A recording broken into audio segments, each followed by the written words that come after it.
Tous les 15 jours, vers 10 h, Luc Rivry, producteur bio, vient livrer ses fruits à la cantine du collège d'Avoine. Des pommes, des poires, récoltées à seulement quelques kilomètres de là, à la Chapelle-aux-Naux. Du local dans les assiettes des collégiens, c'est le concept du dispositif agri-local, impulsé par le Conseil général d'Indre-et-Loire. Un site internet qui met en relation directe les producteurs locaux avec les établissements publics. Sur les 150 tonnes de fruits qu'il récolte chaque année, Luc en vend 5% à la restauration collective. Pas énorme certes, mais c'est un choix. Quand on s'est mis en agriculture biologique, on a forcément choisi de travailler localement en circuit court. Et travailler avec les collèges de la restauration collective, c'est un des débouchés intéressants pour nous producteurs, puisque ça nous permet de valoriser les produits assez bien et puis de permettre aux enfants d'avoir des aliments de qualité. Le kilo de pommes coûte en moyenne 1,90 € chez le producteur, alors qu'il est en dessous d'1 € chez un grossiste.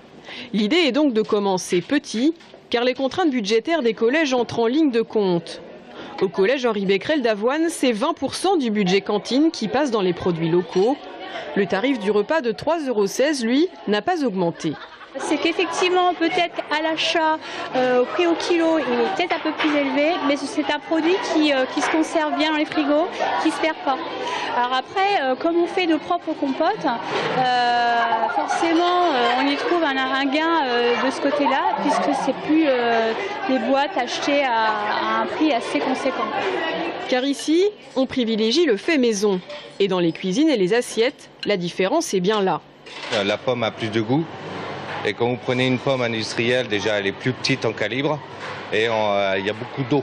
Donc automatiquement de la perte au niveau des tartes. Au menu ce jour-là, des pommes et des poires, mais également du pain d'épeautre, des carottes, des choux-fleurs et du fromage de chèvre, tous bio et provenant de producteurs locaux. Les enfants semblent apprécier. Elle est bonne, j'en ai mangé plein, elle est très bonne.